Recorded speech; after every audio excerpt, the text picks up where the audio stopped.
¿Se observa? Sí, doctor. Sí, doctor.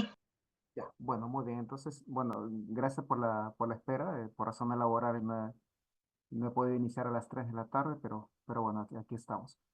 Bueno, iniciemos, ¿no? El tema que hoy vamos a tratar es hemorragia digestiva alta, ¿sí? Los temas que vamos a desarrollar básicamente son seis, como ustedes pueden ver ahí: definición, epidemiología, etiopatogenia, cuadro clínico, diagnóstico y manejo.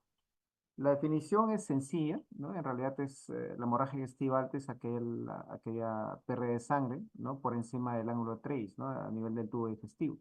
Eh, Recordando que el ángulo de Treis es la unión del duodeno con el yeyuno, ¿no? Entonces, todo sangrado del tubo digestivo por encima del ángulo de Treis se va a denominar hemorragia digestiva alta. Ahora bien, la hemorragia digestiva tiene dos formas de presentación. Una es aquella manifiesta, también llamada aguda, y hay otra que es una presentación de tipo oculta o también conocida como crónica.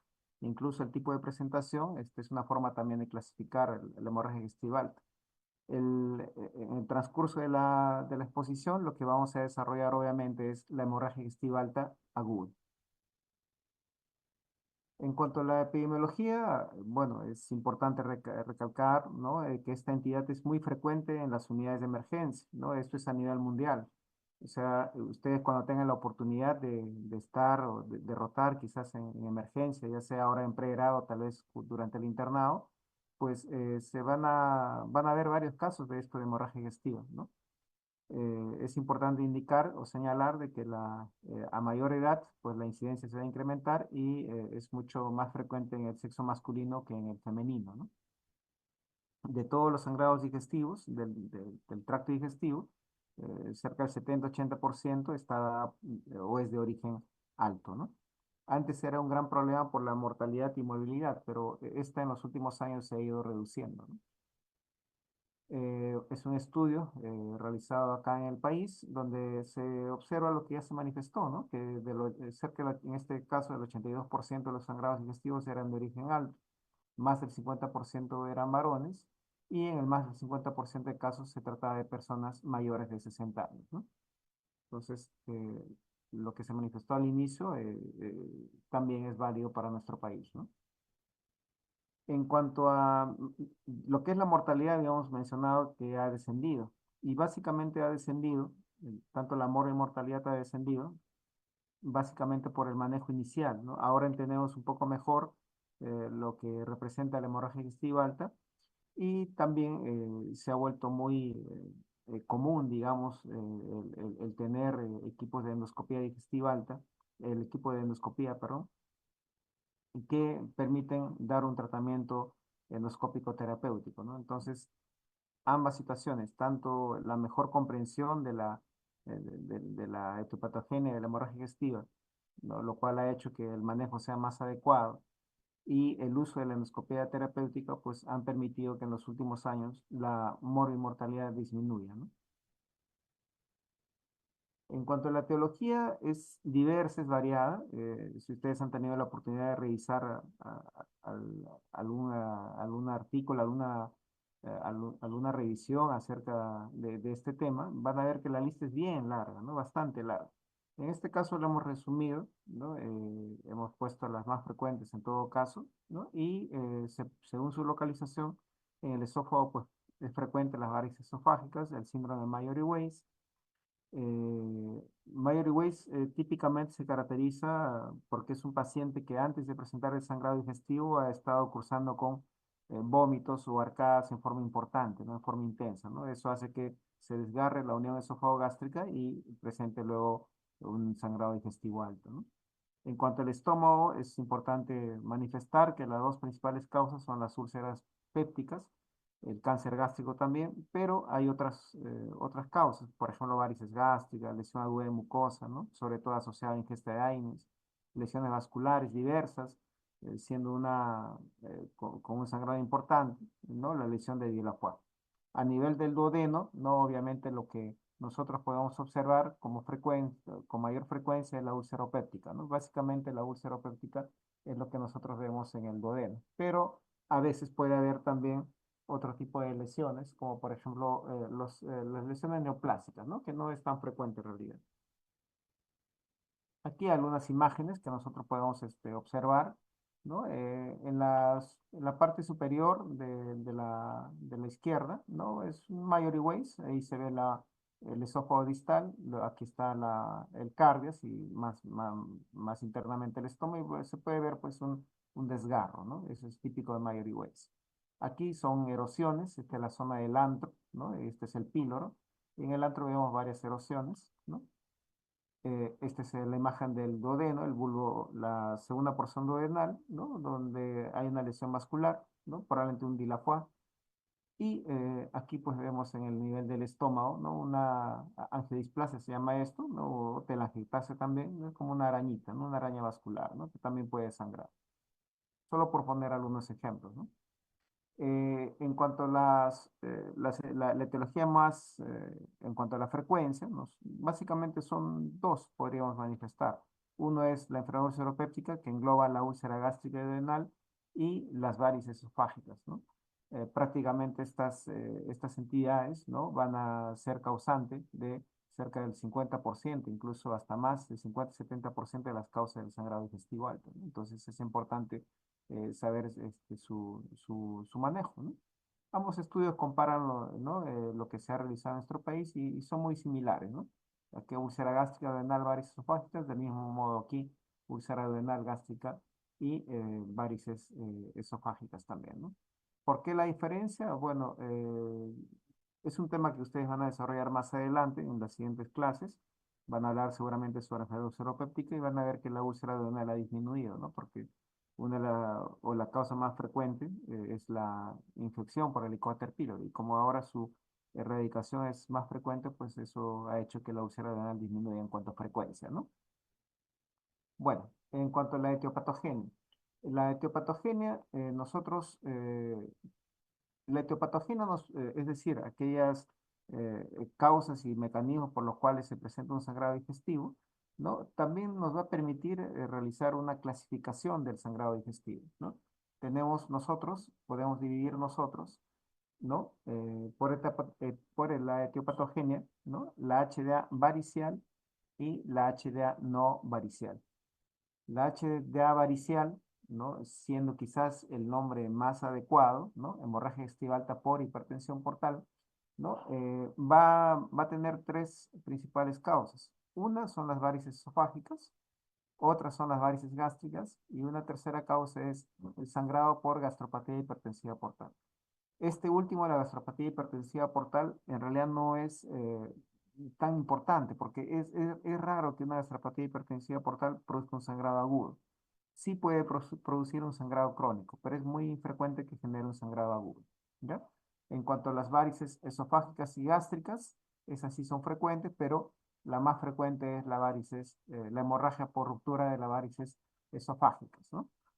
En cuanto a la fisiopatología, lo que nosotros podríamos mencionar que el HDA varicial, ¿no? Se va a presentar por una elevación de la presión en el sistema porta hepático. Y eso es lo que va a generar la ruptura de las varices esofágicas y varices gástricas y el desarrollo de estropatía hipertensiva portal, lo que va a desencadenar en sangrado, ¿no?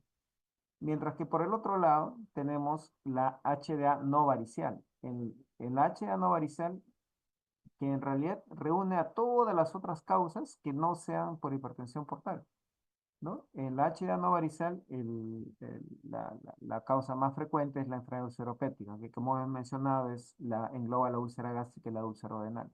Y como pueden ustedes ver aquí, incluye también a todas las otras causas de hemorragia digestiva, ¿no? Lo cual podría parecer quizás un poquito complejo, pero en realidad no lo es tanto, ¿no? ¿Por qué? Porque en HDA varical la causa más frecuente es ruptura de varios esofágicos. Así que cuando se habla de HDA varical, vale la redundancia, básicamente nos estamos refiriendo a la ruptura de varios esofágicos. Por el otro lado, en el otro grupo de HDA no varicial, ¿no? Prácticamente el 80% de causas se debe a la enfermedad ulceropéptica. Así que HDA no varicial también se puede considerar o se toma como sinónimo cuando nos referimos al mismo de la enfermedad o la enfermedad ulceropéptica, ¿no? O la hemorragia por enfermedad ulceropéptica. ¿Está bien? Entonces, de ahí por eso que esté sombreado, ¿sí? Bueno, espero no confundirlos con esto. En la HDA no varicel, la fisiopatología es diversa, ¿no? Pero en lo que concierne estricta a la enfermedad ulceropéptica, básicamente es por un desbalance que se va a dar entre los factores agresores y defensores de la mucosa, ¿no? Ya sea gástrica o duodenal. Recordemos un poco lo que es la anatomía, ya la fisiología, ¿no? De lo que es la circulación normal del sistema porta-hepático. Nosotros podemos observar de que la sangre viene a través de la vena esplénica y a través de la vena mesentérica superior, ¿no? Y estas ambas venas van a confluir y van a formar la vena porta. La vena porta ingresa, ¿no? La sangre que viene por la vena porta va a ingresar a través de los sinusoides al hígado, se van a formar luego capilares, luego eso va a dar lugar a la formación de las venas hepáticas, ¿no? Antiguamente llamadas venas suprahepáticas, y estas a su vez van a drenar en la vena cava inferior, lo cual va a llevar la sangre hacia el corazón. Entonces, ese es el recorrido normal de la sangre, ¿no? ¿No? Vena esplénica, duodeno, o sea, de todo lo que es lo que son los órganos intraabdominales, el intestino, atraviesan el hígado y la sangre va a través de la vena cava hacia el corazón. Esa es la circulación normal en el sistema porta-hepático. Pero, ¿qué es lo que va a ocurrir en la hipertensión portal, no? En la hipertensión portal, pues, reiterando que la principal causa de hipertensión portal es la cirrosis hepática, pues al haber una fibrosis, entre otras cosas en el hígado, ¿no? No va a permitir que ese flujo que habíamos nosotros comentado se lleve a cabo. Por lo tanto, la sangre va a buscar otras formas, otras vías de llegar hacia el corazón. Y una de ellas es a través de las venas del esófago, ¿no? Se va a formar o se va a desarrollar una circulación colateral, ¿no? ¿No? A través de principalmente acá la vena coronaria estomática, va hacia las venas del esófago, y como estas venas del esófago no están preparadas para tolerar un gran volumen, una gran presión de sangre, pues va a hacer que se dilaten, ¿no? ¿Sí? Y al dilatarse, ¿no? Al formar las varices esofágicas, pues estas pueden romperse y va a originar el sangrado digestivo alto, ¿no? Eso como una forma de entender, ¿no? La fisiopatología de la hemorragia digestiva alta de tipo varicial, ¿no? Reiterándoles que la principal causa de HDA varicial es la ruptura de las varices esofágicas. Y el sangrado es así, ¿no? El sangrado por varices esofágicas, me gustaría que fijen esta imagen, ¿no? Es así, es bastante importante. Miren ustedes cómo sale a chorro, ¿no? Es un flujo continuo de sangre. Ese es el sangrado producido por la ruptura de las varices esofágicas. En cuanto a la úlcera péptica, no vamos a ahondar mucho, y ya les comenté que van a recibir una clase al respecto, ¿no? Y es cuando se presenta por un desbalance entre factores defensivos y agresivos de la mucosa gástrica, ¿no? Se forma una úlcera, como pueden ustedes observar acá, ¿no? Una úlcera, ¿no? Que es una solución de continuidad de la mucosa. En cuanto a la presentación clínica de la hemorragia digestiva alta básicamente se da de cuatro formas. Uno es mediante la hematemesis, ¿sí? Que es la eliminación por la boca de sangre rojo vivo o rojo vinoso. Dos es mediante el vómito borráceo, que es un vómito en borra de café. Luego veremos cómo es esto de la borra de café. Tres es la melena. No sé si han tenido la oportunidad de presenciar ustedes una deposición tipo melena. Es una deposición negra, ¿no? Brillante, ¿no? Como la brea oleosa, ¿no? Tiene un olor bastante característico. Quizás no es un olor desagradable necesariamente, pero es un dolor muy intenso. Es un dolor peculiar que si ustedes en algún momento tienen la oportunidad de presenciarla, ¿no? ¿No? O de percibirla, el olor, creo que no se les va a olvidar nunca, no es fácil de reconocer el olor de una melena, ¿sí? E importante es una deposición pues, pastosa, ¿no? Esa es la melena.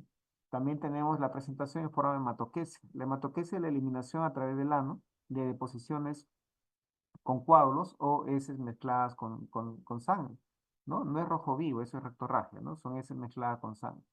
La hematoquesia, por lo general, es una forma de presentación de la hemorragia digestiva baja, pero también la hemorragia digestiva alta puede presentarse en forma de hematoquesia, ¿no? Eh, En relación a los dos primeros, hematemesis y vómito borracio, en nuestro país tendemos a diferenciarlos, ¿no? Para nosotros no es lo mismo hematemesis que vómito borracio, pero sin embargo ustedes en la literatura van a quizás presenciar de que en algunos textos el vómito borracio forma parte de la hematemesis, ¿no? Pero en nuestro caso, como les menciono, lo diferenciamos en nuestra realidad. Esas son las cuatro presentaciones de la hemorragia digestiva alta.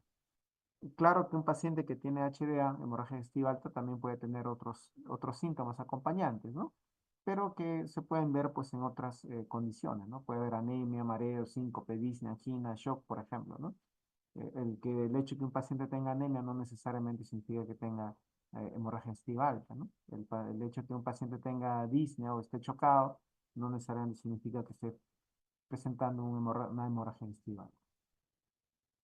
Aquí tenemos las fotos, ¿no? De lo que habíamos dicho, el hematemesis, sangrado aquí, el sangrado que se elimina por la boca. Eh, el reconocer la forma de presentación de la hemorragia digestiva alta nos da datos importantes, porque, por ejemplo, ¿no? En la hematemesis, cuando observo yo hematemesis, ya vale la redundancia, significa que estoy frente a un sangrado activo, o sea, que está sangrando en ese momento, o es un sangrado reciente. Mientras que cuando estoy frente a un vómito borracio, o sea, una presentación con vómito borracio, por lo general significa que el sangrado no está activo. O sea, sangró, pero ya dejó de sangrar, ¿no? ¿Sí?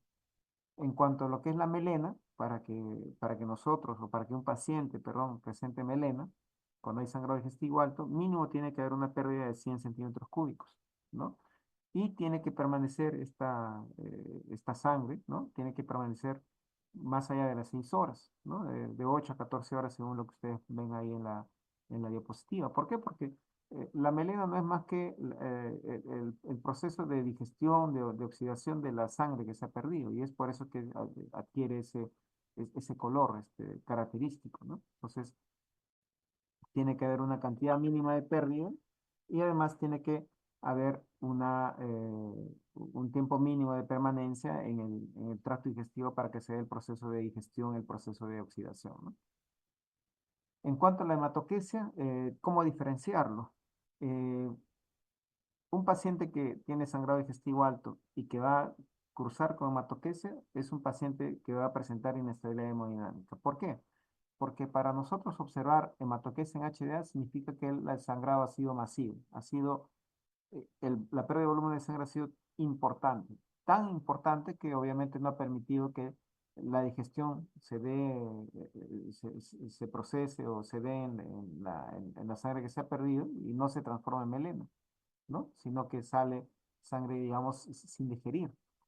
Y además hay un proceso de tránsito acelerado, ¿no? La sangre estimula el peristaltismo, entonces ese es otro motivo por el cual cuando hay una pérdida importante de sangre, ¿no? En el tubo digestivo alto, el paciente no va a presentar melena, sino va a presentar hematoquesia, ¿no? Hay una relación que nosotros utilizamos cuando tenemos dudas si estamos frente a una hematoquesia por HDA o hematoquesia por HDA y es la relación o el índice urea-creatinina, ¿no? Cuando haces esa relación, urea-creatinina y el resultado es más de 100, es muy probable que estemos frente a HDA. Este valor es un poquito arbitrario, hay diferentes estudios, algunos indican no más de 100, algunos dicen puede ser más de 60, otros dicen más de 80, es variable, ¿no? Pero más de 100 es quizás bastante más característico de una hematoquesia por HDA. ¿Por qué se da esta relación en HDA? Eh, hay, hay dos hipótesis. Hay una que menciona que como hay una gran pérdida de sangre, ¿no? Entonces hay también producción de productos nitrogenados que van a pasar a la barrera intestinal y eso va a hacer que la urea se eleve más no la creatinina. Esa es una teoría. Y la otra, ¿no? Menciona de que al, al ocurrir la hematoquesia, una gran pérdida de sangre va a ocasionar en cierto modo cierto tipo de volemia, lo cual va a producir que el riñón pues no llegue tanto volumen de sangre, entonces hay una especie de retención de la urea, ¿no?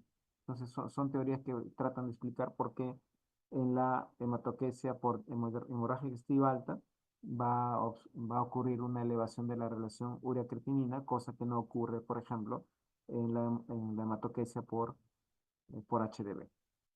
Ahora, no todo lo que sale por la boca, ¿sí? Necesariamente es hematemesis. Y ahí viene nuestro trabajo de nosotros como médicos de determinar si lo que el paciente está presentando o si la eliminación de sangre por la boca del paciente es realmente o no una hematemesis o es otra cosa. ¿Qué otra cosa puede ser? Por ejemplo, una hemoptisis, ¿no?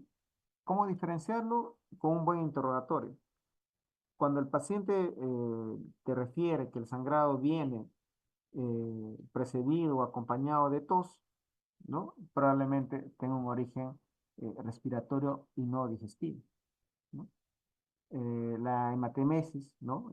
Obviamente se va a presentar con arcadas, ¿no? Con náuseas, ¿no? Y que indica que viene del tubo digestivo, mientras que la hemoptisis no, se acompaña de tos. Pero no solamente la hemoptisis ¿no? Puede presentarse con eliminación de sangre por la boca, sino también la epistaxis posterior también, ¿no? En este caso, el paciente va a referir que simplemente nota que se llena la cavidad oral de sangre, ¿no? No está acompañado ni precedido de tos, ni tampoco de náuseas ni arcadas, ¿no? Como menciona ahí, sin tos ni náuseas ni arcadas. Y también sería importante mencionar la gingivorragia también. Esto sobre todo en pacientes que presentan coagulopatías, ¿no? Por ejemplo, o trastornos hematológicos como aplasia medular, por ejemplo, el paciente va a eliminar sangre por la boca, ¿no? Y simplemente tienes que decirle que abra la boca y vas a evidenciar sangrado por las encías, ¿no?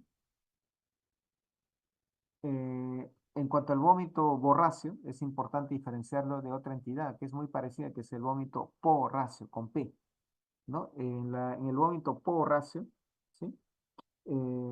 Lo que va a eliminar el paciente es un contenido verde oscuro.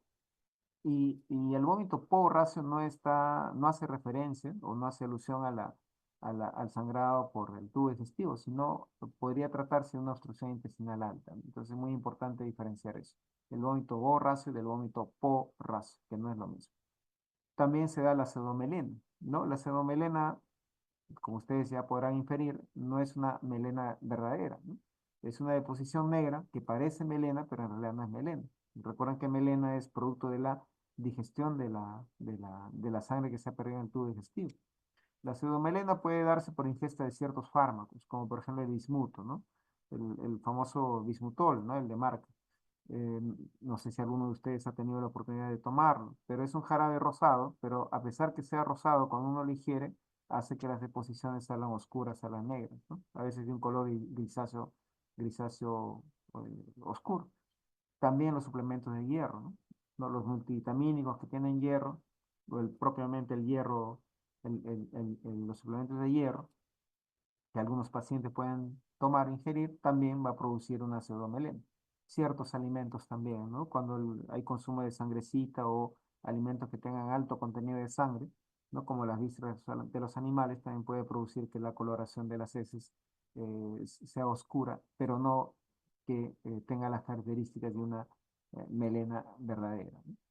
Lo de la hematoquesia por hemorragia digestiva alta, perdón, baja, ya lo hemos comentado, ¿no? En la hematoquesia por HDV, el paciente prácticamente no tiene mayor manifestación en el estado hemodinámico. Es un paciente que está tranquilo, relajado y no pareciera que estuviera, digamos, grave, ¿no? ¿Sí? Eh, Reitero, ¿no? La diferenciación entre borracio y porracio, ¿ya? Borracio es como la borra del café. Cuando ustedes han tomado un café recién pasado, van a notar que en la taza o en el recipiente en el cual han preparado su café, ¿no? Se sedimenta un producto un poco negro, ¿no? Negruzco. Esa es la borra del café. Mientras que porracio hace alusión al puerro, ¿no? Que es sinónimo también del poro, ¿no? Es un verde no tan claro como esto, en realidad es un verde mucho más oscuro, ¿no? Entonces es importante diferenciar lo que es borráceo de porráceo. Y la hematoquesis, nuevamente insistimos con eso, ¿ya? Porque ustedes probablemente se van a enfrentar a pacientes que tienen hematoquesis. Entonces, en la hematoquesia por HDA, como se asume que hay una gran pérdida de sangre, gran pérdida de volumen, el paciente va a lucir mal, ¿no? Va a estar con alteración del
Ya, ahora sí. Se ve, ¿cierto? Sí, sí se ve. Ya, muy bien. Ya vamos a continuar. Bueno,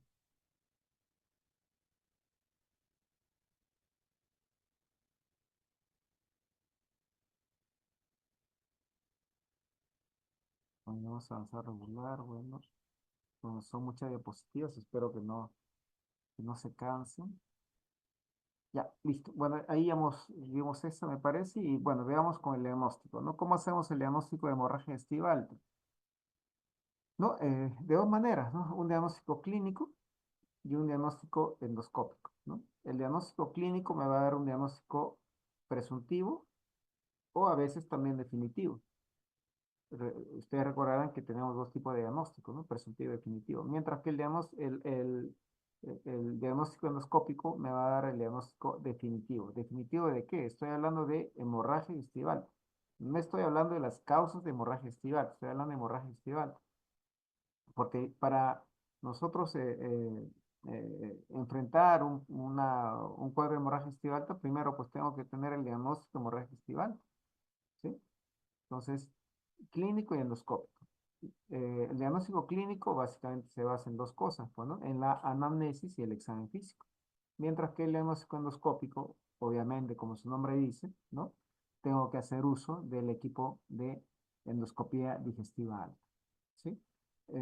Para lo que es el diagnóstico clínico, en cuanto a la anamnesis, obviamente integraré pues sobre la presentación, lo que hemos dicho, ¿no? Hematemesis, vómito borracio, hematoquesia, ¿no? Melena, ¿no? Y en cuanto al examen físico, bueno, puedo recurrir al tacto rectal, ¿no? Para confirmar melena, por ejemplo, ¿no? O tal vez hacer un procedimiento o un lavado gástrico si tengo dudas, ¿no? Ahora un poquito el avance de la tecnología ha cambiado esto. ¿Por qué? Porque todos prácticamente tienen aparatos móviles, ¿no? Todos tenemos celulares, ¿no? Y todos, ¿no? Por más simple que sea, tiene su cámara, ¿no? Así que por lo general ahora nos facilita un poquito las cosas el paciente porque tienden a tomar foto si han hecho matemesis, si han hecho melena, pues le toman foto y nos muestran la foto. Y entonces nos ayuda mucho a lo que es el diagnóstico, ¿no? ¿Sí? Bueno, en cuanto al diagnóstico etiológico, o sea, ya sé que estoy frente a un cuadro de hemorragia estival. Ahora lo que quiero hacer es el diagnóstico etiológico. O sea, ¿cuál es la causa? ¿Es ruptura de varices? ¿Es una úlcera gástrica? ¿Es un cáncer? ¿Qué es, no? Entonces, igual, tengo también, puedo hacer un diagnóstico etiológico valiéndome de la clínica o valiéndome de la endoscopía. En este caso, la clínica solo va a ser presuntivo, ¿ya? Nunca va a ser definitivo. Eh, por clínica, yo no puedo hacer un diagnóstico definitivo, por ejemplo, de cáncer gástrico. No podría hacer, ¿no? Mientras que el diagnóstico etiológico por endoscopía sí, me va a dar un diagnóstico definitivo, ¿ya? Y nuevamente, pues clínico hace alusión a lo que es anamnesis y examen físico, mientras que diagnóstico endoscópico hace alusión al uso del equipo de endoscopia digestiva alta, ¿no? Manejo, que es lo más importante, y aquí sí me gustaría que presten mucha atención. Sencillo, ¿no? No hay por qué complicarse. El manejo de la hemorragia digestiva alta aguda, ¿ya? Aguda, ¿ya? Se basa en tres cosas importantes. Uno es la evaluación inicial, dos son medidas iniciales y tres es la endoscopia digestiva. Y miren que es en ese orden, por eso está ahí separada en la parte media con esas flechas indicando, ¿ya? Evaluación inicial, medidas iniciales y endoscopia digestiva. ¿Por qué recalco esto? Porque muchas veces nosotros vemos, nosotros somos gastroenterólogos, ¿no es cierto? Entonces trabajamos en el hospital y muchos de los pacientes que van a presentar hemorragia digestiva alta, pues no están a cargo de gastroenterología o bien están en emergencia, ¿sí? A cargo del médico emergenciólogo, o están pues en sala de hospitalización a cargo de medicina interna, no necesariamente de gastroenterología. Entonces sucede que muchas veces cuando están frente a un cuadro de hemorragia digestiva alta o sospecha de hemorragia digestiva alta, lo primero que los médicos que no son gastroenterólogos, lo primero en que piensan, o en lo que piensan es en endoscopia digestiva alta. Y si ustedes ven, la endoscopia digestiva alta no es lo primero que se hace en el manejo de HDA, es lo último, y a veces no siempre se hace, o no siempre hay que hacerlo, ¿no? Entonces, no se olviden, por favor. Para el manejo de hemorragia digestiva alta, lo primero que se hace no es una endoscopia digestiva alta. Eso no es lo primero que se hace. Lo primero que se tiene que hacer es una evaluación inicial y las medidas iniciales, por favor. ¿Ya? Entonces, en evaluación inicial, también sencillo, ¿no? La evaluación inicial implica pues lo que es la anamnesis y el examen físico. Y básicamente lo que queremos son tres cosas en la evaluación inicial. Diagnosticar la hemorragia digestiva, o sea, quiero yo, ¿no?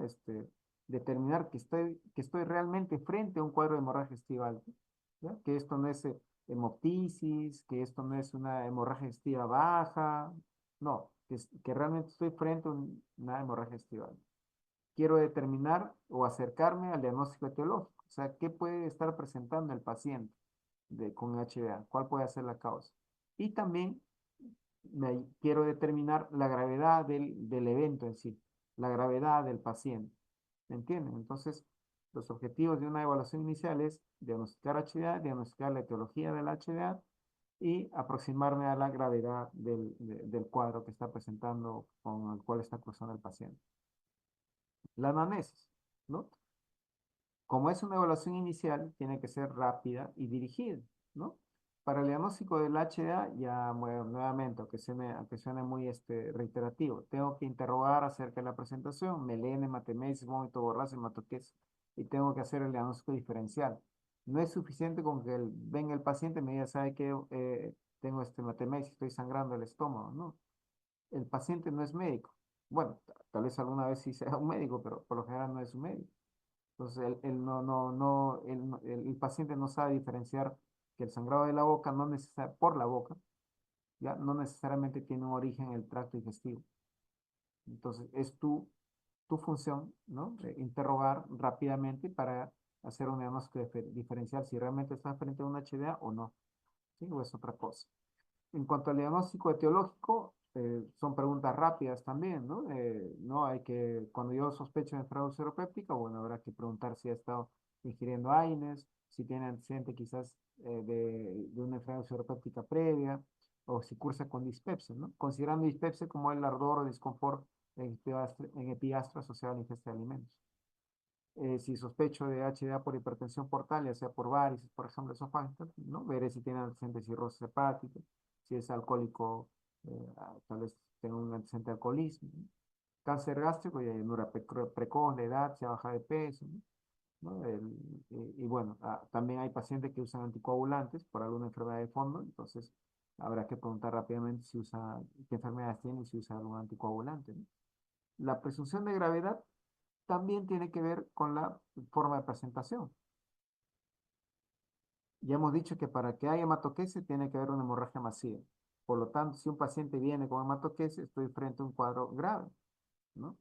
Si el paciente viene con un sangrado de vómito borráceo, bueno, no me asustó tanto. Digo, probablemente no está activo, ¿no? Si viene con melena, del mismo modo, ¿no? Melena, ya sé que para que se presente como tal, pues el sangrado generalmente ha sido más allá de las 8 horas. O sea, si sangró en forma activa, puede hacer 8 horas, pero no en este momento, ¿no? Me deja tranquilo, ¿no? Hematemesis sí significa que puede estar sangrando en forma activa en ese momento o que recientemente ha estado sangrando en forma activa también. Entonces, la forma de presentación no solo me ayuda al diagnóstico de la hemorragia digestiva alta, sino también me ayuda con la presunción de gravedad del cuadro que está presentando el paciente, ¿no? El examen físico, del mismo modo, tiene que ser rápido y dirigido. ¿Dirigido a qué? Ya hemos dicho, confirmar la HDA, ¿no? Entonces, muchas veces voy a requerir hacer un tacto rectal, ¿ya? No es una obligación hacer tacto rectal, por si acaso, ¿ya? ¿No? Si tengo dudas, lo tendré que hacer. Diagnóstico etiológico, bueno, buscar rápidamente, ¿no? Ictericia, si hay flapping, si hay ascitis, si hay una masa palpable en el epigastrio, no me va a tomar mucho tiempo. La gravedad va a estar mucho asociado a lo que es la frecuencia cardíaca, la presión arterial, y se encuentran otros signos o estigmas en el paciente, ¿no? Quizás alteración del estado de conciencia, quizás anemia evidente, por mencionar alguno, o hipoxemia, ¿no? Que requiera que esté desaturando, por ejemplo, ¿no? Me pueden ayudar a determinar que el paciente está cursando con un cuadro grave de sangrado digestivo. Entonces, luego de una evaluación inicial, ya yo tengo que determinar la gravedad. La gravedad yo lo puedo sospechar mediante la anamnesis, examen físico, como hemos dicho, de acuerdo a la presentación, ¿no? Si es hematoquesis, hematemesis, probablemente sea un cuadro grave. La etiología, si sospecho que es varicial, también. Ustedes han visto en una de las imágenes que les dije, traten de fijar esta imagen, en la cual ven como un sangrado por ruptura de varios esofágicos es importante, no es el chorro. Entonces, HDA varical también se considera como grave la sospecha. Y en cuanto al examen físico, bueno, nos valemos básicamente la frecuencia cardíaca y la presión arterial sistólica, ¿no? Si alguno de estos está alterado o ambos, significa que probablemente estoy frente a un sangrado grave, importante. Si hay signos de hipoperfusión periférica también, ¿no? Frialdad distal, quizás hipoxemia, ¿no? También. Entonces, cuando yo, luego de la evaluación inicial, he determinado la gravedad, ¿no? Tengo que ver qué voy a hacer con este paciente, ¿no? Si estoy considerando, ¿no? Considerando, luego de mi evaluación, de mi examen físico, anamnesis, que estoy frente a un cuadro leve, lo que puedo hacer es, si creo conveniente, ¿ya? Voy a ampliar la anamnesis, puedo ampliar el examen físico, ¿sí? Tal vez algo se me está pasando, tal vez algo no me ha dicho el paciente, ¿no? Tal vez al paciente ya le han hecho una endoscopia hace una semana, ¿no? Y ya tenía ya un diagnóstico de cáncer, por ejemplo. Entonces, todo eso yo no lo voy a preguntar en la anamnesis inicial. La anamnesis inicial es rápida. Entonces, si estoy frente a un cuadro leve y dispongo de tiempo y lo considero necesario, puedo ampliar mi anamnesis y mi examen físico. Si considero que no es necesario, puedo pasar inmediatamente a medidas iniciales, ¿no? Que a continuación viene. Si considero que estoy frente a un cuadro grave, ya no puedo no puedo invertir más tiempo en la anamnesis y examen físico. Si considero que es grave, inmediatamente paso a medidas iniciales. ¿Ya? Así que pasemos a medidas iniciales. Medidas iniciales, eh, diversas medidas iniciales, ¿no? Varias cosas se pueden hacer en medidas iniciales. En lo que son medidas generales, a todo paciente con HDA, acceso venoso, ¿no? Tengo que ponerle su I. ¿Sí? Es importante ponerle su I. ¿Ya?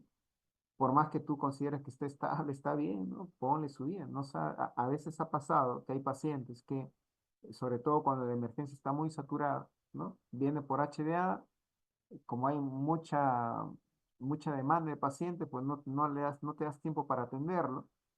Y en lo que el paciente está esperando, hace inmediatamente una hematemesis, ¿no? Y ahí recién te asustas y te preocupas y todo el mundo va a correr y ponerle la vida, ¿no? Entonces no te hagas problemas, indica que le pongan su vida, ¿no? ¿Sí?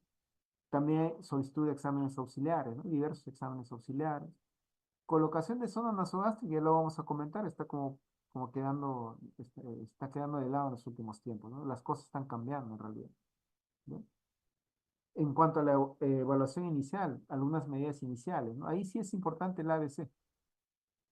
De acuerdo a mi evaluación inicial, o sea, mi examen físico, ¿no? Eh, el ABC, ¿no? La vía aérea, ¿no? La respiración y la circulación, ¿no? En la vía aérea tendré que ver si tengo problemas con el paciente, ¿no? Tal vez va a requerir que esté intubado, ¿no? Para proteger la vía aérea, ¿no? Sobre todo cuando es un paciente que está con hematemesis continua, ¿no? En gran volumen, ¿no? O tal vez cuando el paciente está con trastorno de sensorio. También por hipoxemia puede alterarse el sensorio, ¿no? O los pacientes que tienen cirrosis hepática también hacen encefalopatía, ¿no? Entonces tal vez voy a considerar necesario ponerle un tubo endotraqueal, ¿no? Voy a ver cómo está la saturación, tal vez requiere oxígeno el paciente, ¿no? Y en cuanto a la circulación, voy a ver cómo está hemodinámicamente, ¿no? Si está alterado la hemodinamia, o sea, hay la presión arterial sistólica está baja o la frecuencia cardíaca está alta, tal vez, por mencionar algunos, tendré que inmediatamente hacer la resucitación, ¿no? Lo cual va a ir a favor del paciente, ¿no? Va a mejorar su pronóstico. ¿Sí? Entonces, ABC, de acuerdo a los hallazgos de la evaluación inicial. Fármacos, uso también en medidas iniciales, también puedo usar fármacos, ¿no? Cuando sospecho que es una HDA no varicial, puedo administrar omeprazol. Si estoy frente a una HDA varicial, vasoactivos, antibióticos, como vamos a mencionar más adelante. También puedo considerar procinéticos, ¿no? Los procinéticos es una forma de ayudar a que el estómago, ¿no? Esté limpio y que favorezca una buena evaluación mediante la endoscopía, ¿no? ¿Sí? Sí, de acuerdo ya al resultado de exámenes auxiliares, veré si es necesario transfundir tal vez sangre u otros, o plasma fresco, plaquetas tal vez. ¿no? Entonces son medidas iniciales. ¿Sí? Y hablemos un poco no todos, no se asusten, ¿ya? Algunos de lo que hemos mencionado. El acceso venoso periférico, sí, ¿no? Tiene que ser, tenemos que ponerle la vía, ¿no? Idealmente tiene que ser de buen calibre, puede ser uno o dos vías, no hay ningún problema. De inicio, poner un catéter venoso central no es una obligación, ¿ya? Poner un catéter venoso central puede ser un poco dificultoso, ¿ya? Toma tiempo, ¿no? Puede ser riesgoso. Entonces, lo prioritario es poner el acceso venoso. Y ya después, si consideras necesario, el acceso venoso central, ¿no? En cuanto a exámenes auxiliares, son diversos exámenes que uno puede solicitar. Indispensable lo que está subrayado. Grupo sanguíneo y factor. Ha pasado, aunque suene a broma cruel, que a un paciente le han pedido ese hemograma para ver la hemoglobina hematocrito y no tenía grupo sanguíneo. Sale con una hemoglobina de 5, quieren transfundir y oh sorpresa, ¿no? No hay grupo sanguíneo. Entonces, siempre se pide grupo sanguíneo y factor, siempre. ¿Ya? Y obviamente la hemoglobina hematocrito, ¿no? La hemoglobina hematocrito acompañado de las plaquetas y leucocitos, el hemograma completo en general, ¿no? Recordar que la hemoglobina hematocrito, cuando recién se ha presentado el sangrado digestivo, probablemente no arroje el valor real, ¿no? Porque hay hemoconcentración. Y luego de unas horas que le vuelves a tomar, ha bajado, tiende a descender el valor de la hemoglobina hematocrito, ¿no? Puedes pedir perfil hepático también, quizás, ¿no? Cuando estás sospechando cirrosis hepática, ureacreatinina, cuando tienes tal vez dudas si estás frente a una hematoquesia por HDA o hematoquesia por HDB, o también si quieres valorar cómo está la función renal, ¿no? Si estás frente a un cuadro de sangrado digestivo importante, ¿no? Una ecografía también te puede ayudar a la presunción diagnóstica, ¿no? Diagnóstico de cáncer, de cirrosis hepática, por ejemplo. O sea, y nos quedamos cortos, ¿no? Ahí puedes agregar incluso glucosa, puedes agregar electrolitos y otros exámenes más incluso, ¿no? Sí, pero lo que sí no debe faltar es tu grupo sanguíneo y factor y tu hemoglobina hematocrito. No debería faltar eso en la solicitud de tus exámenes auxiliares, ¿no? Mencionábamos acerca de la zona nasogástrica, ¿no? Como ahí menciona, cada vez está en desuso, ¿ya? Incluso se cuestiona su utilidad, ¿no? Entonces, por lo general ya no lo usamos. Eh, pero mucho va a depender de dónde te encuentras tú laborando o dónde estés tú trabajando, ¿ya? Porque la zona nasogástrica, con o sin la realización del lavado gástrico, es útil para varias cosas, por ejemplo, para el diagnóstico de HDA, ¿no? Tú no sabes si el paciente realmente ha tenido HDA o no ha tenido HDA, bien, y te dice, ¿sabes qué? He vomitado algo oscuro. Pero ¿cómo era? No sé, era oscuro, pues, era algo oscuro, ¿no? Entonces ahí tal vez un lavado gástrico te puede orientar si confirma que es un vómito borracio, ¿no? ¿Sí? O quién sabe, tal vez encuentra sangre rojo vivo, ¿no? O con coágulos también. También se puede valorar la actividad, ¿no? Entonces ya tú sabes que estás frente a un HDA, pero tú quieres saber si estará sangrando en ese momento activamente o quizás sangró, pero en ese momento ya dejó de sangrar, ¿no? Entonces le pones una sonda para ver el retorno, ¿no? O sea, ¿cómo es el retorno? ¿Sale rojo vivo? ¿Sale borráceo? ¿No? Si es borráceo ya no está sangrando, y si sale rojo vivo, probablemente tiene un sangrado activo, ¿no? Y también la zona nasogástrica se puede utilizar para la preparación para la endoscopía, ¿no? Entonces, a veces el paciente está con contenido alimentario, hay muchos cuadros, no te deja ver, entonces pones la sonda, lavas, como una forma de favorecer o facilitar el estudio endoscópico, ¿no? Dice acá en desuso cuestionado, yo te diría que va a depender, como te repito, de dónde te encuentres. Por ejemplo, en el hospital donde yo laboro, hace muchos años atrás ya, cuando no era frecuente hacer un estudio endoscópico porque no había turnos durante todo el día, ni tampoco había equipos disponibles las 24 horas. Entonces era muy importante valorar la actividad y ahí era frecuente que tú ordenaras colocar la sonda nasogástrica y ver el retorno. Incluso muchas veces tú mismo ponías la sonda en el momento, ¿no? Pero ahora que tenemos la facilidad de contar con equipos de endoscopía a las 24 horas, como que el poner la sonda queda de lado, ¿no? En este momento, en la realidad actual, ¿no? Y acá pues menciona, ¿no? Varias cosas, perdón, varias cosas, ¿no? Entonces, cuestionamientos, ¿no? Que no necesariamente que salga el líquido claro por la zona significa que no esté sangrando. Si es un sangrado duodenal, puede que salga normal el retorno, ¿no? ¿Sí? Como dice ahí, realmente cambia el manejo del paciente, ¿no? Como les digo, eso va a depender si tú tienes disponibilidad o no de equipo de endoscopía, ¿no? Para hacer el procedimiento. Y si bien es cierto, puede facilitar el estudio de endoscopía hacer un lavado gástrico, pero se ha demostrado que no mejora el rendimiento. Es decir, encontrar la causa del sangrado, o sea, la causa etiológica del sangrado digestivo alto, no va a mejorar si es que le haces o no le o dejas de hacer el lavado gástrico. Y bueno, lo último, ¿no? Se considera pues algo cruento para el paciente, ¿no? Imagínate, tú estás sangrando y te sientes mal y encima viene y te van a intentar poner una zona por la nariz, ¿no? Es bastante incómodo. Entonces, por eso es que en la actualidad está quedando en desuso y su uso es un poco cuestionado, ¿no? La intubación endotraqueal, ya hemos mencionado, es para asegurar la vía aérea y prevenir la aspiración, ¿no? Se va a indicar cuando hay inestabilidad hemodinámica, cuando hay trastorno de sensorio, tal vez vómitos ¿no? Continuos sanguinolentos, ¿no? Estabilización hemodinámica, eso sí es muy importante, ¿no? Es lo que ha mejorado la supervivencia de los pacientes, ¿no? Entonces, lo importante es mantener o estabilizar hemodinámicamente al paciente. ¿Para qué? Para que haya un aporte adecuado de oxígeno, ¿no? Hay un aporte adecuado o hay una perfusión tisular adecuada. Eso va a mejorar la supervivencia del paciente, como ahí menciono. Con HDA varicela hay que tener un poquito de cuidado. Ya no hay que ser tan agresivos con la reposición de volumen. Con la HDA no varicel, sí, no hay problema, ¿no? Excepto que tengan un problema cardíaco, tal vez, o renal. Pero en la HDA varicel con cuidado. ¿Por qué? Por la fisiopatología, ¿no? El HDA varicel se presenta por aumento en la presión del sistema porta. Entonces, si yo le doy bastante volumen, puedo incrementar la presión del sistema porta y un sangrado por ruptura de varices esofágicas detenido puede activarse si es que le paso demasiado volumen. Entonces, en en la HDA varicel se sugiere o se recomienda una hipovolemia controlada, o sea, una presión sistólica ahí en el límite, ¿no? 80, 90, ¿no? En el límite, ¿sí? ¿Cómo realizarlo? Tenemos para eso cristaloides y coloides. Dentro de los cristaloides tenemos el suero salino, la solución salina. Eh, cómo se administra? En bolos, ¿no? En chorros, ¿no? Puede ser de 250 a 500, ¿no? Dicen que no debería pasar más de 2 litros, ¿no?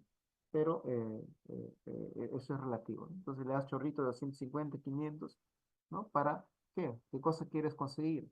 Que la frecuencia cardíaca y la presión arterial sistólica esté en parámetros adecuados. O si quieres ser mucho más minucioso, que el volumen urinario, ¿no? Esté en 50 mililitros, ¿no? Por hora, ¿no? ¿Sí? Como objetivo, ¿no? Ahí muchas veces le pones una sonda Foley para valorar el débito urinario, ¿no?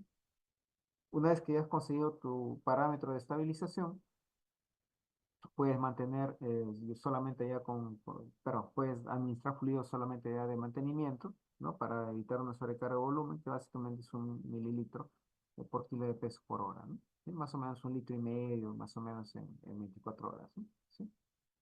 Si estás frente a pacientes que tal vez tienen algún problema de cardiópatas, ¿no?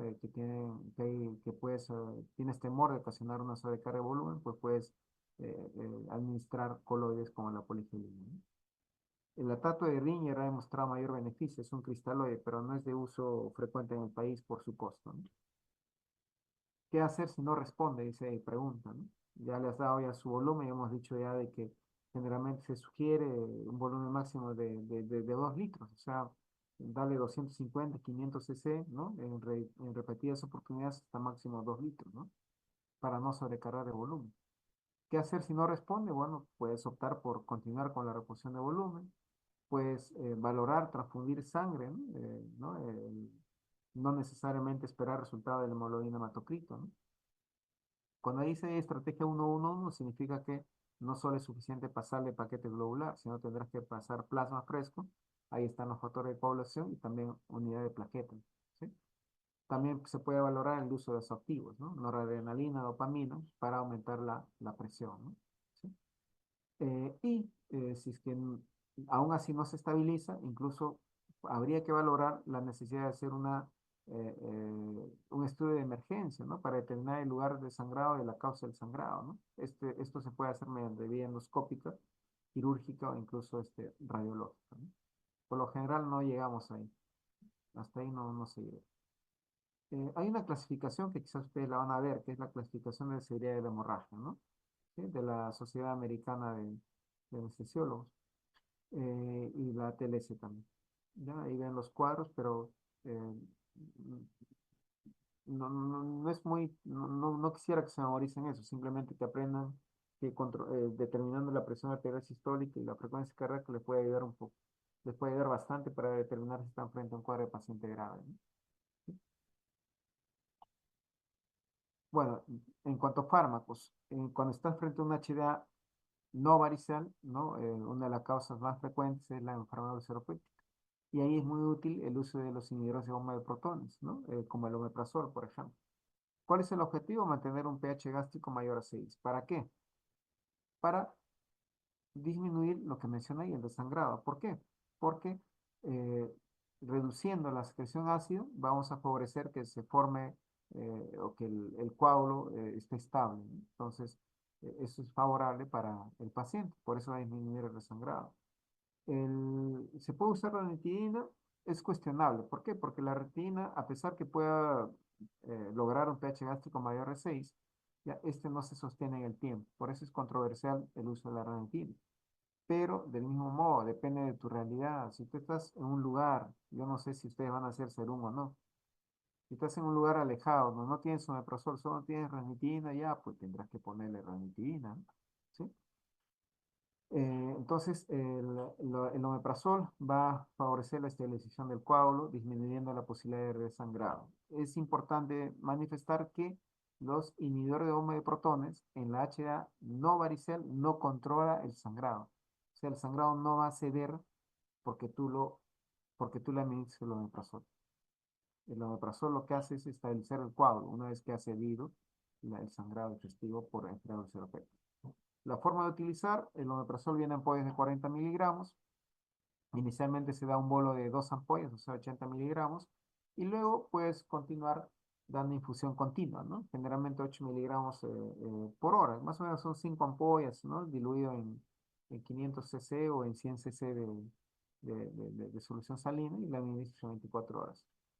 Pero el hecho que no haya disponibilidad suficiente de lo que son bombas de infusión ha hecho que se use con bastante frecuencia en horario, o sea, 40 miligramos cada 12 horas. Y por lo menos los estudios que se han realizado han demostrado que el beneficio es similar. Así que es válido que lo administres por bomba de infusión o también que des una ampolla de 40 miligramos cada 12 horas, ¿no? Generalmente le puedes dar por 2 o 3 días en forma continua, ¿no? ¿Sí? Eso es en caso del omeprazol.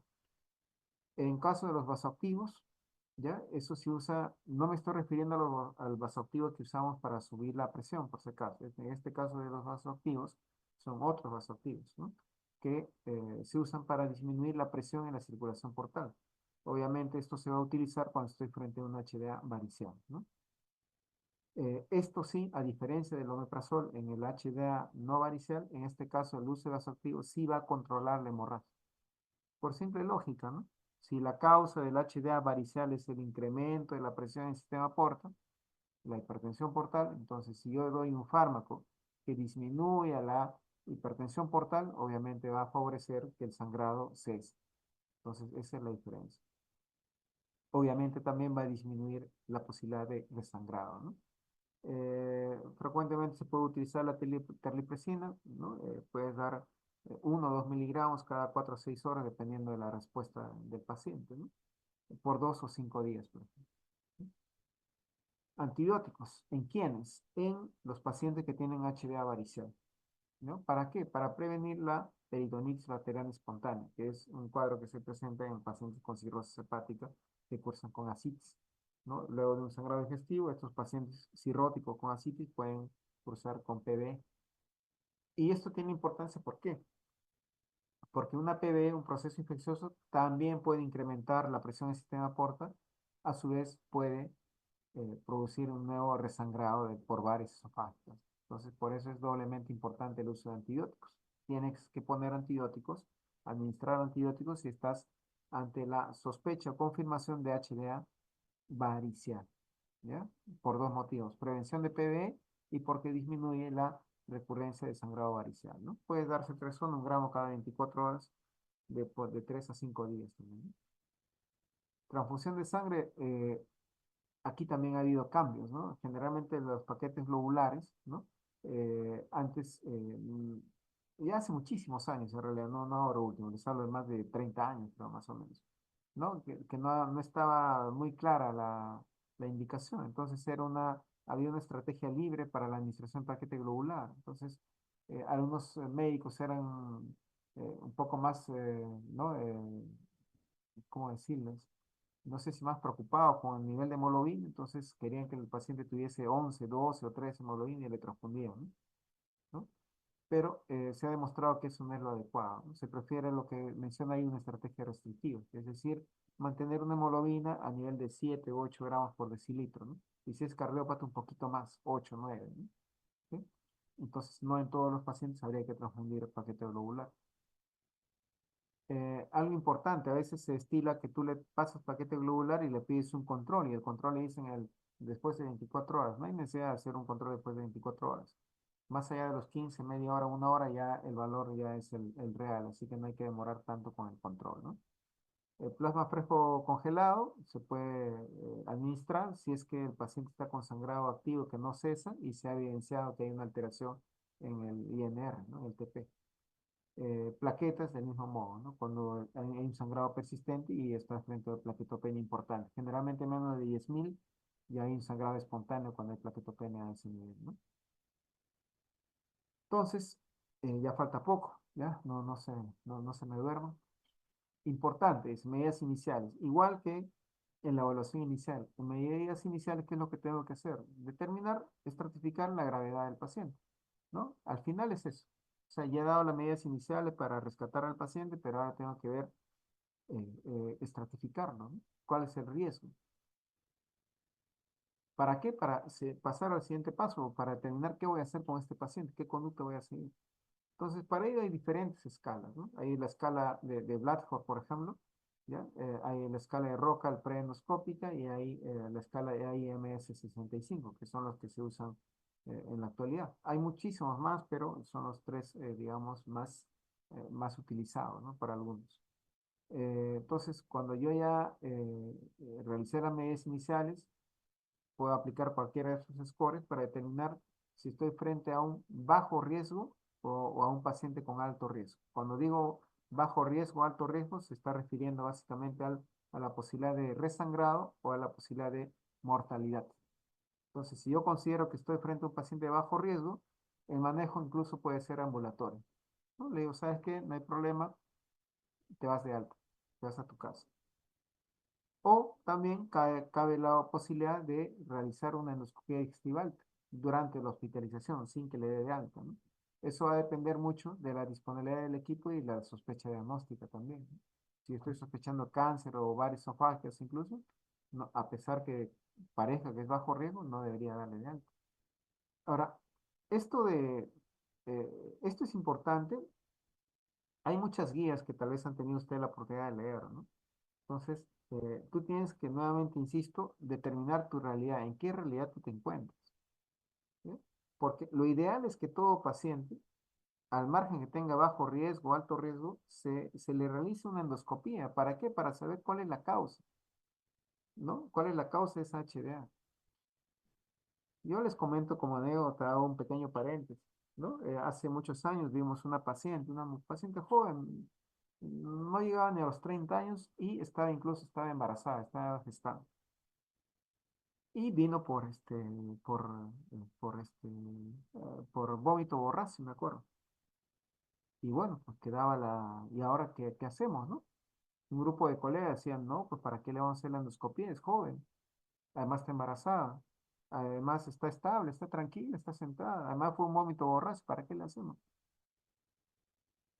Pero había la oportunidad de hacerlo. O sea, teníamos tiempo, teníamos el equipo, se le preguntó, "Y si tienes tiempo y si tienes el equipo, ¿por qué no hacerle, no?" Me pregunto. Y se le mencionó, se le explicó a la paciente los riesgos, dijo no hay ningún problema, era una paciente muy colaboradora. La única condición que puso es, me hacen la endoscopia alta, pero sin sedación, nos dijo. No quiero que me seden, solo me ponen el spray en la garganta, que es la lidocaína, para adormecer la garganta y disminuir el reflejo tusígeno, el reflejo emético, y no hay problema. Y sí, se dejó hacer. Y oh sorpresa, ¿no? Era joven y todo, pero tenía un cáncer de fondo gástrico, lamentablemente, ¿no? Entonces, eh, de ahí la importancia, ¿no? De ahí la importancia de hacer endoscopia en realidad a todos los pacientes que tienen hemorragia estival. E incluso en algunos países, ya quizás un poco más desarrollados o con mayor ¿no? Disponibilidad de medios, ¿no? Hacen a todos endoscopia y colon incluso con la sola sospecha de sangrado digestivo, ¿no? Entonces va a depender mucho en la realidad donde te encuentres.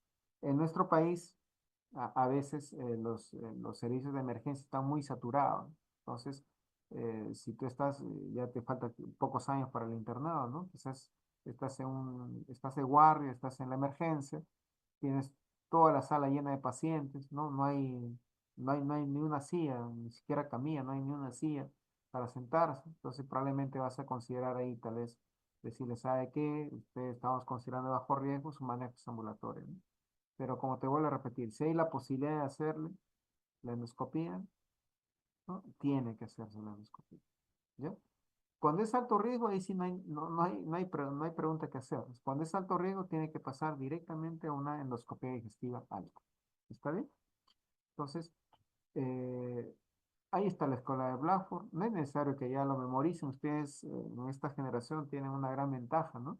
La tecnología está avanzando, ahora se habla mucho de la inteligencia artificial, se habla mucho de las calculadoras, ¿no? Y probablemente ustedes tienen esa ventaja, ya no tienen que memorizar todo esto, ¿no? Ahora en su celular, ¿no? Su tablet, y ahí hay estas calculadoras. Simplemente asignas valores y te indicará su riesgo, ¿no? Entonces, menos de 2 puntos es considerado bajo riesgo, ¿no? Ahí están los parámetros de Blackboard, ¿no? Aquí está de lo que es el score de IMS y el score de ROC. En el score de ROC en la tabla pueden ver que los dos ítems en la parte baja están rayadas, ¿no? Porque es un score preendoscópico, o sea, antes de la endoscopía. Y los dos últimos ítems para para asignar puntaje requieren la realización de la endoscopía, ¿no? Y nos vamos ya falta poco, nos vamos a la endoscopia digestiva alta. La endoscopia digestiva alta puede ser diagnóstica o puede ser terapéutica, ¿ya? Obviamente es diagnóstica o terapéutica en el mismo momento. No es que le voy a hacer primero una endoscopia diagnóstica, luego en otro momento, en una hora después, en otro día, le voy a hacer la terapéutica. No. Si tiene los medios, una endoscopia diagnóstica se convierte en el mismo instante en una endoscopia terapéutica, si es que es necesario, ¿no? La endoscopia diagnóstica, ¿para qué te ayuda? Para confirmar de que estás realmente frente a una HDA, o sea, hay un sangrado por encima del ángulo de Trex. ¿Para qué te sirve? Para determinar la causa, la etiología de esa HDA.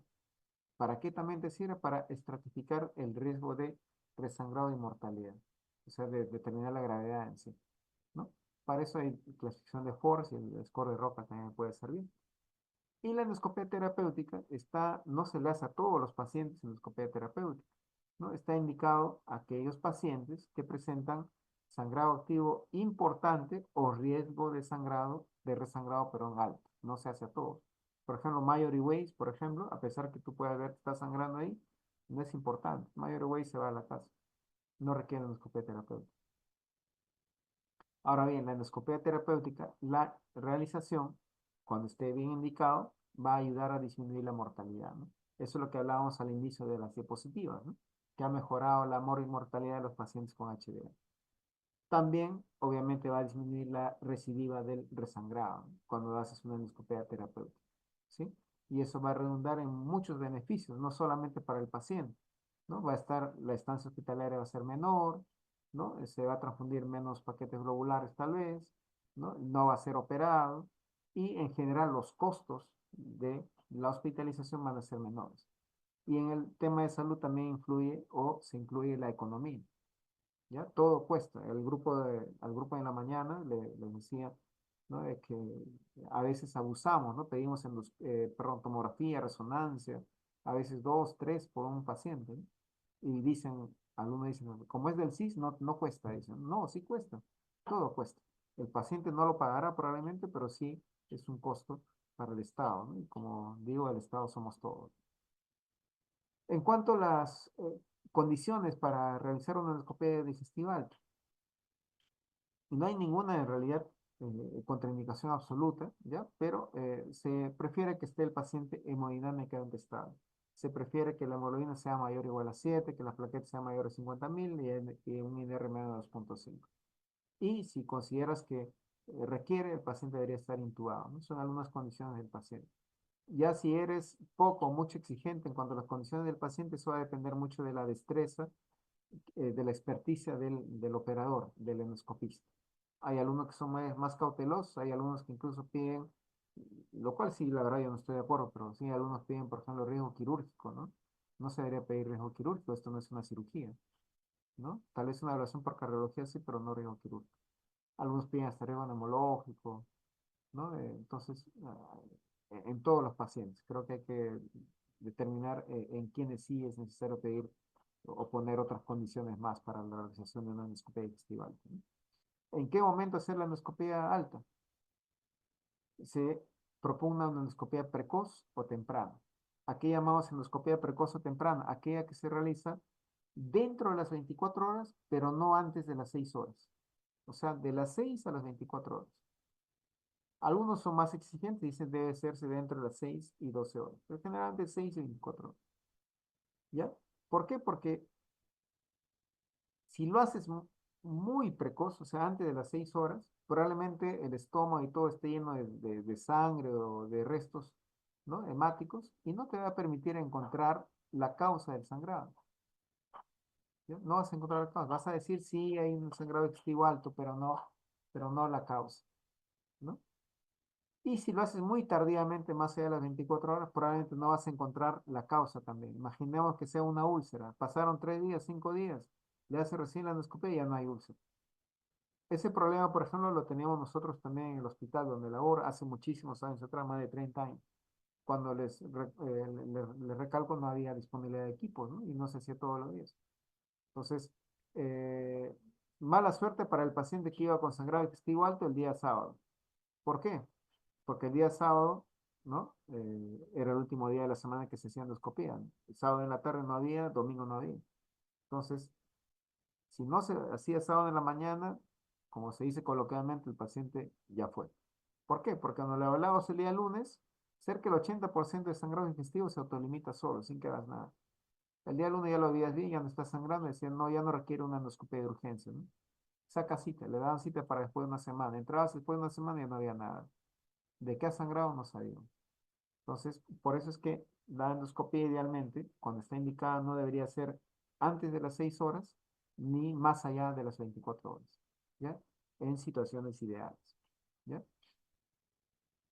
Acá menciona, ¿no? A veces una disyuntiva en la que nos ponemos, ¿no? A veces el paciente está inestable, pues está sangrando continuamente, ¿no? Y ahí viene la posición, ¿no? Del médico que no es gastroenterólogo y le dice, hazme la endoscopía, está sangrando, está inestable, ¿no? Y el gastroenterólogo le dice, ah, bueno, sí le hago, pero primero estabilízalo, ¿no? Y de ahí viene la discusión, ¿no? Oye, pero si no controlas el sangrado, no se va a estabilizar. Y el otro le dice, bueno, si tú no lo estabilizas, yo no le hago la endoscopía, ¿no? En realidad hay que conversar y hay que reponer. Lo que se tiene que evaluar, como dice ahí el personaje, es riesgo-beneficio, ¿no?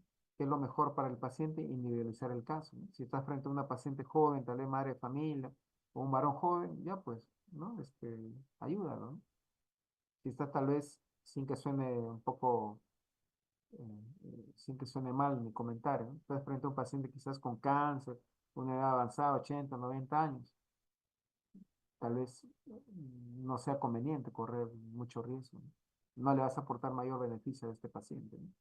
Entonces, todo se conversa, se dialoga y se toma la mejor decisión que sea beneficioso para el paciente, ¿no? ¿Por qué? Porque miren las complicaciones que puede haber. Una endoscopia es simple, probablemente algunos de ustedes ya le han hecho una endoscopia y puede haber muchas cosas. Hay alteraciones cardiopulmonares, puede haber perforación, puede haber infección, hemorragia, un montón de cosas. Entonces, claro que la posibilidad de alguna complicación es baja, ¿no? Está menos del 2%, 3%, ¿no? Baja. Cuando es diagnóstica menos todavía, ¿no? Pero puede darse. Entonces hay que valorar, hay que darnos cuenta que una endoscopía también puede tener riesgos. Y eso se los digo porque ya pasa también, nos mandan a interconsulta y quieren que le hagan la endoscopía. Sí o sí. El paciente ni siquiera tiene un hemoglobina control, no tiene función evitar esa no tiene nada, y quieren que le hagan la endoscopia.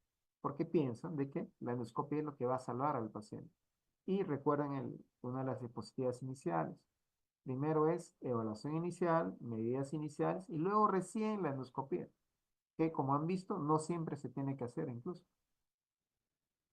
Entonces no se olviden, por favor. Espero no verlos de acá a unos años, ya, si es que van a hacer el internado donde yo laboro, exigiendo una endoscopia y ni siquiera han hecho una evaluación del paciente inicial.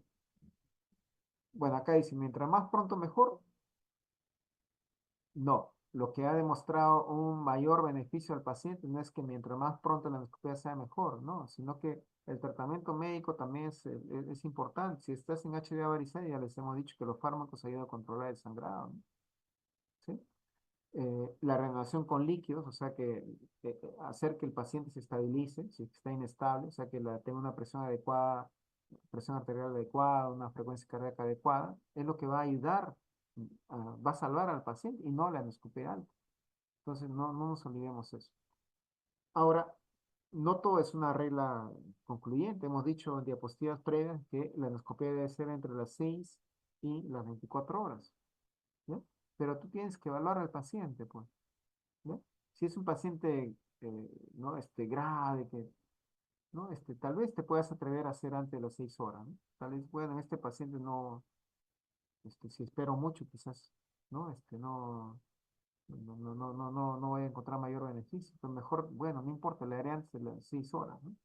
¿No? Como dice ahí, ¿no? En pacientes graves, en los cuales los riesgos de lo que hemos mencionado pueden verse superados por el beneficio, ¿no? ¿Sí? Generalmente no hacemos antes de las 6 horas, ¿por qué? Porque vamos a encontrar, si estamos hablando de úlceras, por ejemplo, vamos a encontrar quizás vaso visible, vamos a tener que hacer un tratamiento endoscópico, ¿no? ¿No? Cosa que si esperamos unas horas, quizás ya no vamos a observar eso. Y que además, como va a estar lleno de coágulos y todo esto, no se va a hacer una buena evaluación, vas a tener que hacer una nueva endoscopía y con el riesgo de que incluso haya aspiración, ¿no? Que el paciente se aspire por el contenido que tiene en el estómago, ¿no? Muy bien. Para lo que es la endoscopia terapéutica en HDA varicel, tenemos tres cosas, ¿no? La ligadura de varices esofágicas, la escleroterapia de varices esofágicas y la obturación de las varices gástricas, ¿no?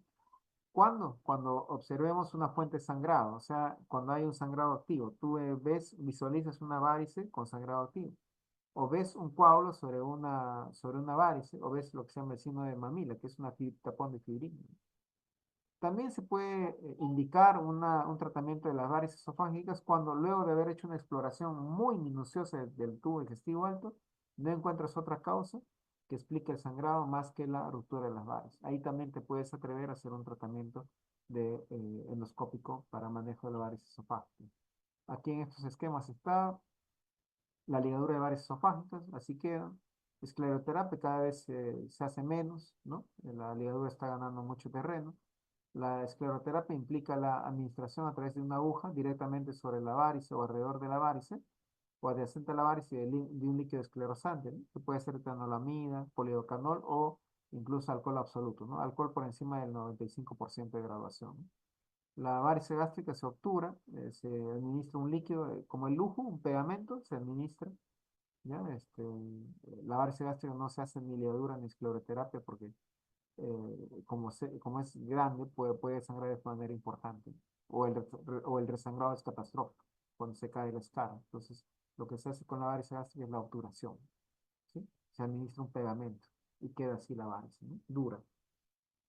En cuanto a lo que es en HDA no varicel, tenemos o tres métodos de inyección, mecánicos y térmicos, ¿no? ¿Cuándo? Va a depender mucho, si estoy frente a una úlcera péptica, de la clasificación FORRES, ¿no? El FORRES 1A, 1B, 2A, y opcional en 2B está indicada la endoscopia terapéutica. En ciertas lesiones como la de Ilajua también tiene que ser un tratamiento endoscópico terapéutico, ¿no? Aquí vemos la inyectoterapia, que consiste en inyectar sustancias. Acá vemos térmico, estás quemando con argón plasma, y aquí es la colocación de clips, es un método mecánico, ¿no? Bueno, la clasificación de Forres, ¿no? 1A, 1B, 2A, 2B, 2C. Aquí solamente falta la 2B, aunque esta es una mezcla entre lo que es el 2A y 2B, ¿ya? Es la evolución, sangrado activo, a chorro, ¿no? El resumante, ¿no? Y acá tenemos por otro lado lo que es el lecho con hematina o lecho sucio y el lecho limpio, ¿no? ¿Sí? Está indicada la endoscopia terapéutica en los dos primeros, como menciona ahí, 1A, 1B, y en el vaso visible también, ¿no? En el 2B, cuando es un coágulo adherido, depende, puedes optar por idealmente remover el coágulo y ver si estás frente a un 2A o un 2C, y de acuerdo a eso indicar o no tratamiento, ¿no? Y finalmente, ya falta poco, solo una diapositiva. Nuevamente, ¿no? ¿Qué hacer? Ya hiciste ya la endoscopía, ¿ya? Y determina la gravedad. Para determinar la gravedad te vales del score de Rocal, ahora sí completo, ya con el score endoscópico, o también te vales del diagnóstico endoscópico, ¿no? La clasificación de Forres, ¿no? Si es sangrado reciente, 1A o activo, perdón, 1A, 1B, el paciente tendrá que quedarse, no se va a ir a su casa, ¿no? Si es una lesión de Ilafávar esofágica también, ¿no? De acuerdo a esto, tú determinarás si el paciente se va a su casa alta o se hospitaliza y se queda en observación unos días, ¿no? Muy bien, entonces finalizamos el resumen. Ya saben, evaluación inicial, medidas iniciales, endoscopia digestival. ¿Ya? Esa es la secuencia. Muy bien, dice, cuando todos piensan igual es que ninguno está pensando, dice, ¿no? Es un mensaje importante, ¿ya? A veces algunos estudiantes de medicina y algunos médicos también están perdiendo esa capacidad de análisis, ¿no? Entonces, no está bien eso. Siempre hay que cuestionar diagnósticos, siempre que hay a veces pensar diferente a los demás, ¿no? No necesariamente tienes que pensar igual que el resto, ¿no? Si tú piensas diferente, tal vez estás acertando, ¿no? Si tal vez solo repite lo que el resto dice, tal vez estás incurriendo en error. Entonces, no dejen de cuestionarse, no dejen de leer, de estudiar, de analizar a cada paciente. Cada paciente es diferente, ¿ya? No todos los pacientes son iguales, cada situación es diferente. Muy bien, ¿preguntas? ¿Alguna pregunta? Si no, ya para irnos, ¿ya? ¿Alguna pregunta? ¿Están ahí o ya no están? Sí, doctor. Muy bien, ¿alguna pregunta?